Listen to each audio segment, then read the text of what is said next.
Good afternoon. Sooner Tailgate is live from Dallas. My name is Jason Ray here on the Sooner Tailgate live show, taking you through the next 30 minutes to an hour, however long you guys want to go. And we will break down and talk about everything related to this game tomorrow, 11 a.m. ABC from the Cotton Bowl in Dallas, Texas. A cooler Dallas, Texas. I think today it's a little bit cooler. I think the high was about 75 today. I think tomorrow it is supposed to be, I think, around game time in the maybe low to mid 60s, getting up into the low 70s, I think, at some point during the game. But so excited to be with you here from Dallas, actually a little bit in North Dallas in the Garland area is where I'm staying at. So thanks for jumping in. Make sure you hit that like button, hit the subscribe button, notification bell so that you do know when we go live. I think you guys know the drill by now. Typically on Wednesdays, Mark and I will go live from 11:30 to 12:30. I usually do this anywhere from 3 to 4 on Friday afternoons for our Sooner Tailgate Live. And then, of course, we'll have our football feedback post-game show following the game. I think this week for tomorrow we'll do it. We're going to schedule it around 7 p.m. Give me time, to get back to the hotel with all the traffic and everything from Red River. So just so many things to talk about, so many different angles to break this down from. But I think first and foremost, the biggest thing for me is just how exciting this game is this weekend. I think for Oklahoma and Texas fans, it's always the biggest weekend of the year. It's always the most exciting game of the year, the game that you look forward to, the game that the calendar is circled, that date is circled every single year. But I think nationally, this game, obviously this year, is taking more steam than maybe has in previous years, certainly last year. First time both of these teams come in undefeated since 2011, both with identical 5-0 records. Oklahoma and Texas both. I think Oklahoma kind of expected to be undefeated at this point. Texas, I think inside their locker room, certainly they expected to be undefeated coming in, but a lot of people thought that was going to be a really tough game for them to go win in Tuscaloosa, and they did so. Now I think this isn't the same Alabama team that we've become accustomed to, particularly on the offensive side of the ball. So, anyways, a lot to break down. I'll give you kind of a few of my keys to look for both sides of the ball, not necessarily keys to success, but keys to look for, and then I will give you my predictions here towards the end of the show. For those of you that are making your way down to Dallas, let me know how things are going. Hope you guys can tune in while you're traveling on your phone, or if you're here, if you've got some. Before you have your evening plans, please jump in. So make sure you guys share this for anyone that's on here right now, and then we'll get after it. So you guys let me know what comments you have, any questions, anything leading up to this game that you want me to discuss, and we'll certainly break it down. So as I mentioned, how big this game is, College Game Day will be there live from the fair. In the Cotton Bowl Plaza tomorrow. I'm actually, after this, I'm going to head down to the State Fair this evening to check things out a little bit. I typically don't do it after the game because it's just so crazy busy. You can barely even walk, let alone try to enjoy the fair. So I'm going a little bit tonight, going to check out the game day set, just kind of check everything out. So a couple of injuries heading into this game. I think Oklahoma's relatively healthy. Obviously, the Justin Harrington thing, you guys are aware of that. Oklahoma, that he has been, he's out for the year, trying to get an extra year. But besides that, I think they're relatively healthy. Savion Byrd will be back. Not sure what the specifics around the running back situation, just in terms of Javante Barnes' availability, how ready Gavin Sawchuk was or is. Had some carries last week, looked a little bit better last week than he did the previous week, but still not quite sure where he's at now. I think the injury concerns are a little bit different from the Texas perspective. Big time tight end Jatavion Sanders, got rolled up, high ankle sprain last week against Kansas. Sark in his press conference yesterday said that looks good and is good to go. Now, I know that you can't really tell if that's coach speak or if he truly is actually ready to go. I can't imagine that he will be anywhere near 100%. I've said, based on how he got rolled up and the way he looked and how he was limping around, even in the second half of that game, would be surprised if he's anywhere near 75 to 80% in this game. So if he is not fully healthy, now he could have made a miraculous recovery and been, and he's close to 100%, but high ankle sprains just typically don't heal that quickly. And so we'll see what his lateral movement looks like, and I think those of you that have watched Texas, he's a big part of their offense. Particularly he was against Alabama, really, really big part of their offense. So not having him out there or having him limited would be a big concern for Texas and certainly a big advantage for Oklahoma in this game. And then on the other side, Ryan Watts, really their best cornerback. It got hurt again against Kansas as well, just like Sanders. He has been listed as day-to-day. Not sure anything specifically about him.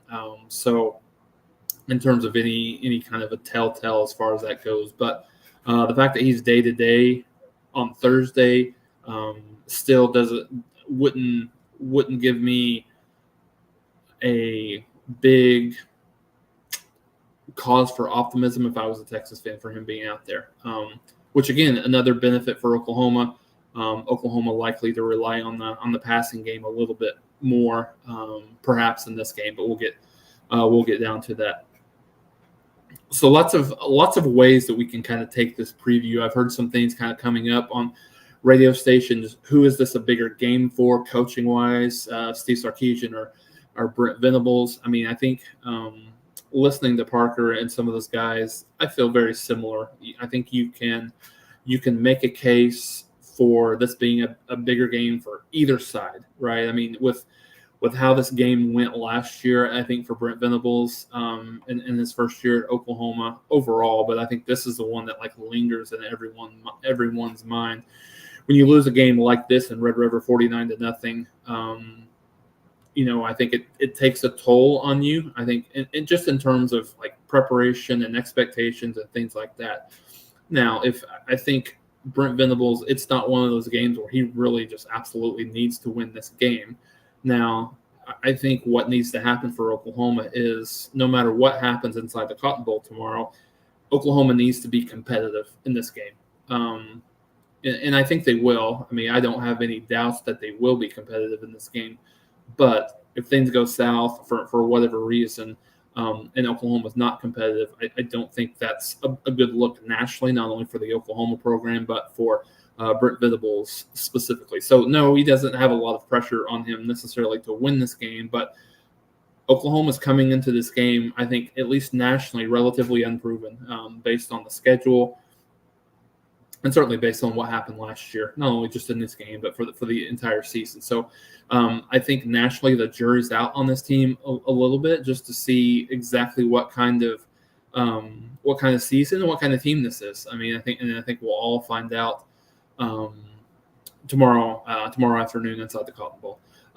So when you look at it from Texas side, you always hear and a lot of Oklahoma fans, say it very derivatively because it's been said multiple times, but the whole Texas is back thing. Now, what I'll say, and from what I've seen, Texas looks like one of the best teams in the country this year, but things seem to be different in this game. There's plenty of times where OU has come in this game the better team, specifically in the 2010 era.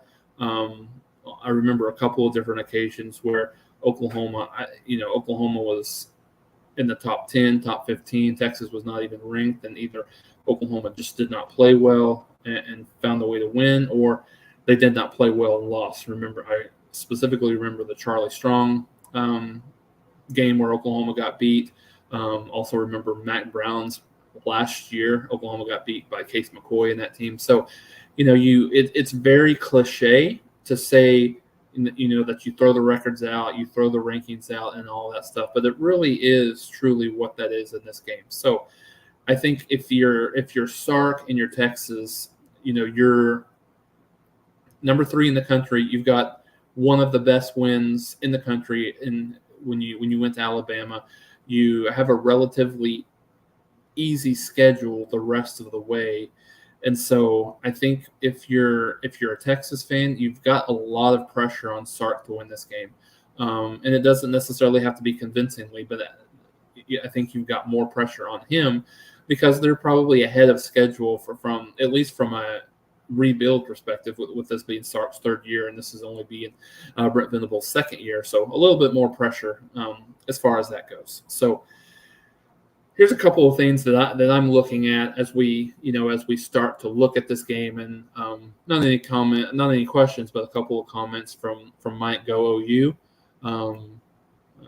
friend of mine, Jackson Johnson. What's up, Sooner Nation? So yeah, a lot of good things, and really excited to get down to the fair and to see a lot of Crimson not only tonight but tomorrow.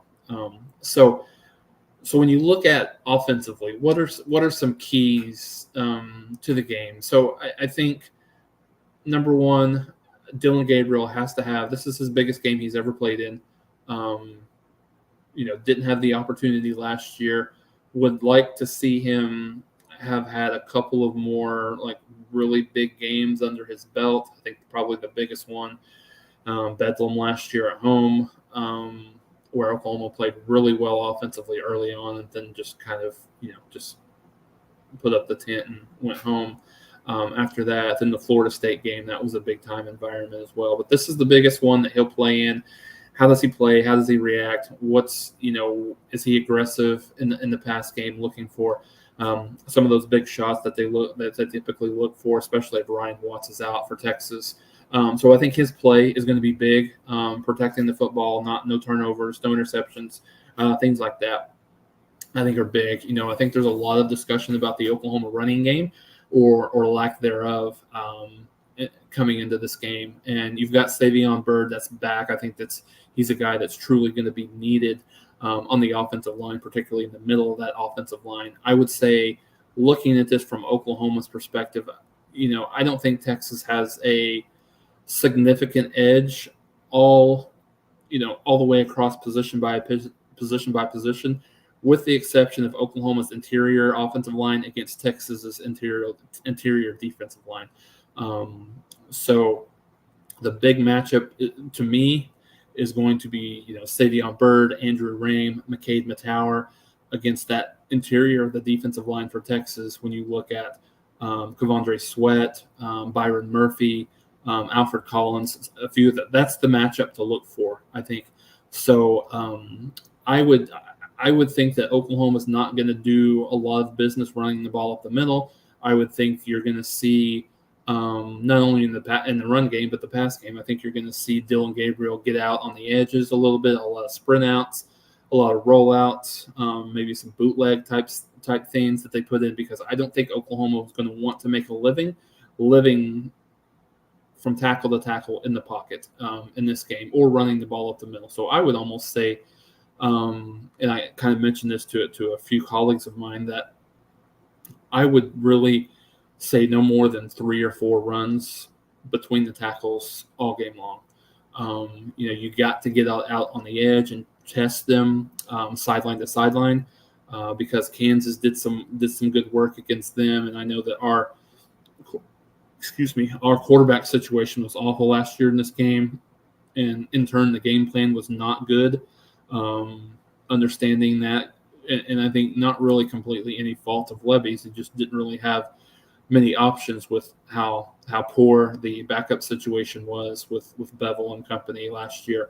And so, but one part of that game was Oklahoma was able to get some things done on the edge. So whether it's jet sweeps with Farouk or whoever that might be, I think Oklahoma getting on the edge and really just kind of testing that to see what that looks like. I heard a stat today that 20 of the past 22 winners in this game have been the team that leads in rushing. So I think coming into the game, if you were to hold a gun to my head and say what team is going to win the running game, you would probably have to say Texas, based on how stout they are defensively in the middle, and certainly how how their running game has been a bit more successful, to this point this year than what Oklahoma's had. But that's why they play the games. You never know. A couple of years ago, I remember 2021, Oklahoma wasn't really running the ball at a high level, a little bit better than they were this year in terms of yards per carry. But actually, it's not too terrible. I think in 2021, Oklahoma was about 4.5, 4.6 yards per carry coming into this game, and this year Oklahoma was right at 4.0 yards per carry. So not a significant change, but Oklahoma ran for over 300 yards in that game. Kennedy Brooks ran for, I think, 230 in and of itself in that. So when you look at this, specifically on what is the recipe for success, you've got to, I think they're still going to try to run the ball, to set up the pass, and that's typical. That's typically what you would expect and what you would see. But I think at the same time, Oklahoma is going to have to be creative in the run game. So I think that's one. And I think the other thing is just in the whole mode of running the ball. Does Oklahoma have success running the ball in a lower boxed type of defense? Meaning Texas has two deep safeties that they don't have to commit to the run. If they're allowed to kind of stay back there and play coverage, even on rundowns, I think that's going to spell a little bit of a long day for Oklahoma. Offensively. So, and then just the receivers winning some of those one-on-one battles. The receivers has been a pleasant surprise on the offensive side of the ball for Oklahoma overall this year. And so if they're able to continue to do that, throughout the season, throughout this game, play well. Nick Anderson, Jaden Gibson, Jalil Farouk, Drake Stoops, Andrew Anthony, all the kind of those Gavin Freeman, as well, being able to get some things going there. So when you look at the opposite side of the ball, Oklahoma defensively, I think it goes without saying, no busts. Oklahoma had a couple of different, minor busts last week that cost them a couple of big plays.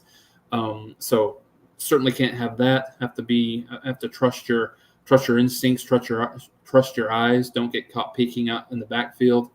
As far as what that goes, what that looks like. And so I think it'll be important to make sure that we're solid there. Got to be able to stop the running game.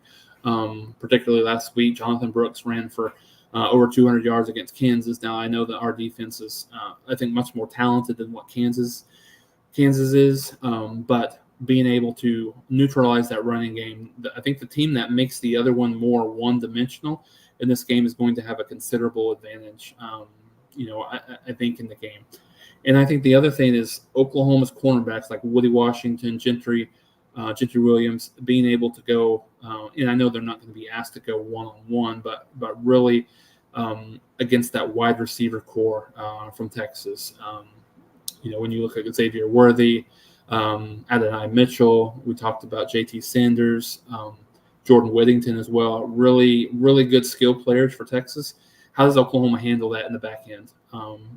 And then I think probably the biggest this is the line of scrimmage game. So I think if Quinn Ewers is afforded the time that he had last year and was able and is able to really just kind of sit back in the pocket and really pick and choose, really just pick and choose where he wants to go and take his time, it's going to be a long day. So I think Oklahoma's defensive line is going to be big in this game, being able to put pressure. You're going to see some exotic blitz packages from Britt Venables in this game. As you would expect, I think there's a lot that is going to be new, both for Oklahoma and Texas on this side of the game for both Oklahoma and Texas. So how both teams are able to adjust to those things that they haven't seen early on in the year is going to be beneficial. I know that Oklahoma's been game planning this for quite some time, particularly with the schedule early on. I don't think Texas had the same luxury, certainly with Alabama, and then even with Baylor and Kansas, had a little tougher early season conference opponents than what Oklahoma had with Cincinnati and Iowa State. So I think those are a few of the and obviously you have your same special teams. Who wins the special teams? I think Bert Auburn for Texas has been a little bit inconsistent this year. I don't think Oklahoma's been bad in the kicking game. Zach Schmidt had one bad miss last week, but other than that, he's been fine. So I think that when you look at that specifically, Oklahoma's had some opportunities in the punt return game. It's been a little bit up and down, but had some opportunities early on, some kickoff returns as well, but have also made a couple of mistakes in those areas. There was a kick out of bounds last week.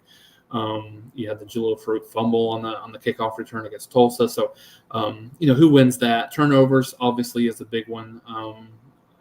I don't know that I would say that. I've heard a lot of people say that they feel like Oklahoma needs to be +2 in the +2 or 3 in the turnover game to win the game. I don't necessarily think that's the case, but it certainly would hurt.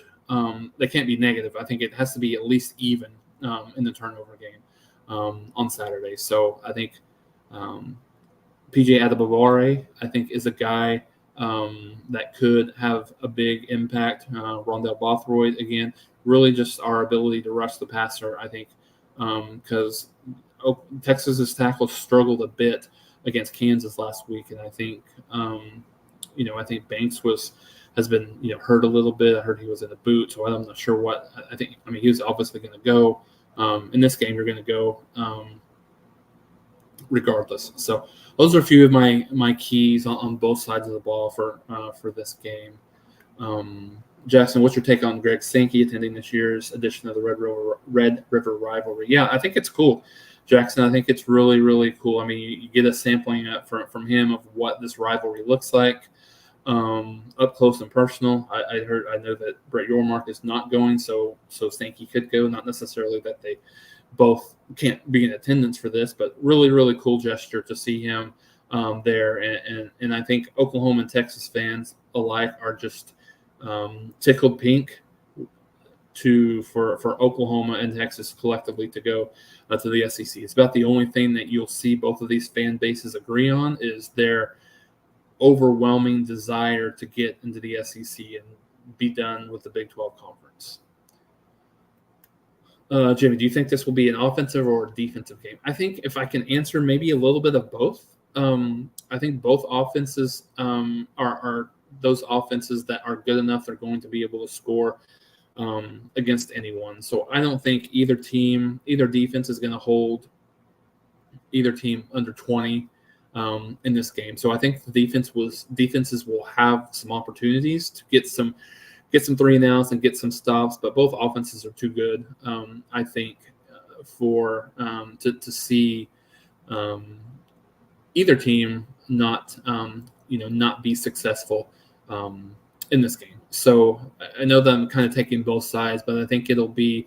I don't see a 55-48 game, but I don't see like a 16-13 game either. I think somewhere in between those two.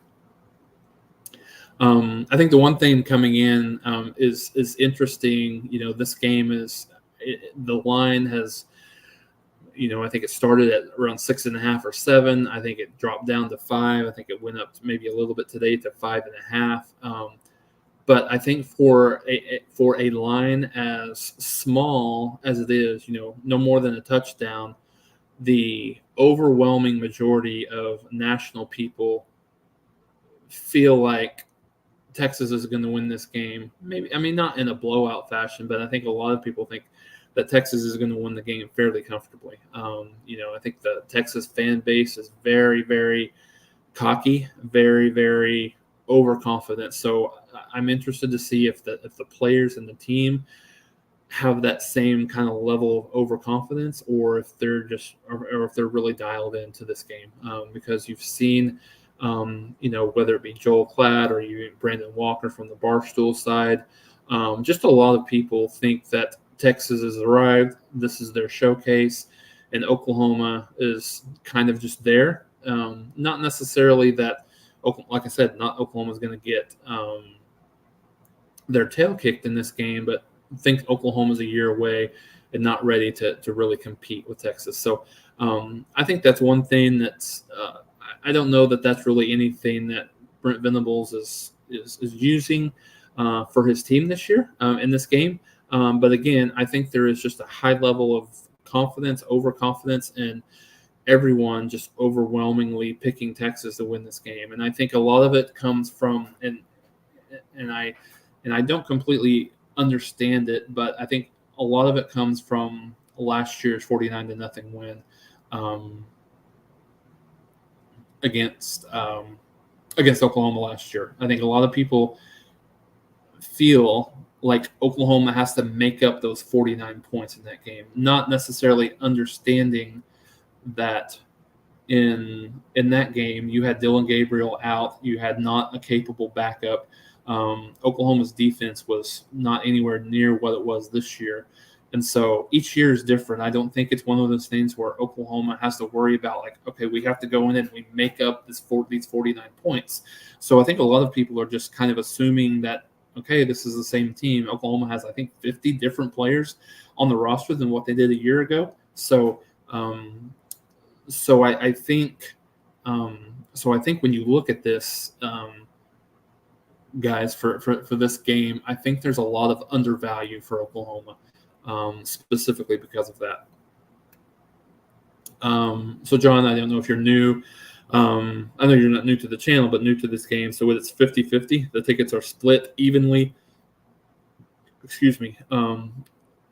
You're going to have Burnt Orange on one side from the 50-50, and then you're going to have Crimson and Cream from the 50-50. I think even so much, Texas has a little bit of a larger allotment of tickets. When you take into account the number of seats, and Oklahoma has a very small contingent in the end zone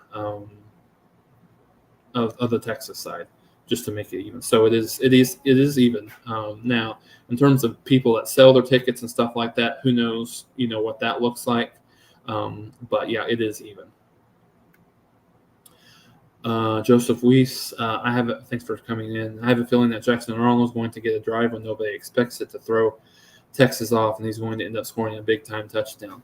Now, I don't know if he'll actually get a drive, but I think I wouldn't be surprised to see, a couple of packages for him in the game, and not the same thing that he's done previously. I think you might see a situation where, maybe a double pass, and he gets a long pass opportunity to someone, or maybe he does like a little bit of a fake into the line, like they've been doing, and a little bit of a jump pass, maybe in the red zone situation, short yardage situation. So I do think that there's going to be some packages for him to be involved in this game, without a doubt. Martin, I would assume it's going to be Savion Byrd. He's been cleared. He's ready to go from what I heard. So I think he will be our starter at left guard. You need someone his size and strength. I think this game may be a little bit too big for Troy Everett to kind of handle the load completely in and of itself. So it's going to be a big challenge for those like Rame. I mean, all three of them going against that defensive line, particularly Kavondre Sweat. But he's a big kid. He's 360. So I think of Oklahoma, I'm curious to see if the tempo will hurt him, specifically as the game goes on. So, all right, we've had a lot of interaction in here, which is good here on a Friday. So prediction time. So for me, I think when you look at this for Oklahoma, I think it's a big change from last year. Obviously, I mean, I think we find out the schedule hasn't been as daunting, obviously, as what Texas's schedule was or has been. So Texas is maybe a little bit more battle tested. I think, I think coming into, the last couple of days, I was really, my thoughts have been that Texas is just going to have a little bit too much, and and Oklahoma's going to do a lot of things to keep it close, keep it respectful, but Texas just has too much talent. But I think the more that I think about this, guys, the more that I consider kind of the mentality of both sides, the national mentality that I think there's a lot of overconfidence on the Texas side, and that, how much better could Oklahoma be from last year when they lost the game 49-0. So I'm picking Oklahoma in this game in a minor upset in a close game, and I think they will win. I've got a little blast from the past, Martin. I think you probably remember this game. 1996, Oklahoma was a considerable underdog. John Blake's first year, 0-4 coming into this game. Texas was anywhere from almost 4 to 5 touchdown, anywhere between a 4 and 5 touchdown favorite in this game. Oklahoma had some Sooner magic in that game, came back late. Jarrell Jackson punt return, and Oklahoma ended up winning this game in overtime, 30-27. So I'm going to play off of that, and think Oklahoma gets enough stops defensively and plays really well in this game, and holds Texas to 27, and Oklahoma comes away with a 30-27 victory in the Cotton Bowl in Dallas. So thanks everybody for joining today. Like I said, tomorrow we will be here live doing post-game show, hopefully on the Sooner win, around 7 p.m. tomorrow. I'll update you guys in case that happens to needs to move or anything like that, but we will be here one way or the other. So enjoy the evening. We got Oklahoma State, Kansas State tonight. If you're not going to, even if you're not in Dallas, if you're not doing anything, other than that, enjoy the fair, enjoy whatever you decide to do tonight, and cheer proud, cheer loud. Boomer Sooner, God bless.